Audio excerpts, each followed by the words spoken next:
রাজনেতারা আমার স্কুল লাইফের গার্লফ্রেন্ডের মতোই, ভালো লাগলেও কিন্তু দরকার মিটে গেলে তাদের আর খুঁজে পাওয়া যেত না। যাই হোক, আজ হচ্ছে পশ্চিমবঙ্গের সেকেন্ড ফেজে ভোট, আর আজ দেখে ওয়েদারটা একদম মেঘলা হয়ে আছে। একদিকে ভালোই হয়েছে, রোদে কষ্ট করে আমাদের ভোটের লাইনে দাঁড়াতে হবে না, তাই ছাতা মাথা দিয়ে বেরিয়ে পড়ি আর ফার্স্টে চলে আসি বাবুদের বাড়ি, সবাই মিলে একসঙ্গে ভোট দিতে যাবো বলে। কিন্তু এসে দেখি বিয়ে করে ছেলে মেয়ের সঙ্গে খেলার বয়সে এরা এখনো ফ্রি ফায়ার খেলছে।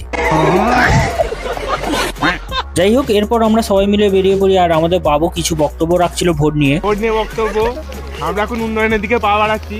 হ্যাঁ, কিন্তু যে আমাদের উন্নয়নের দিকে আমরা পাটা বাড়াচ্ছি, সামনে তো জল জমে আছে, তো আমরা উন্নয়ন ডিঙ্গে যেতে পারছি না, এত উন্নয়ন। কিন্তু আমরা চাইছি উন্নয়ন হোক, উন্নয়ন আমাদের দরকার। কি ভুলবার বকছিস বলতো?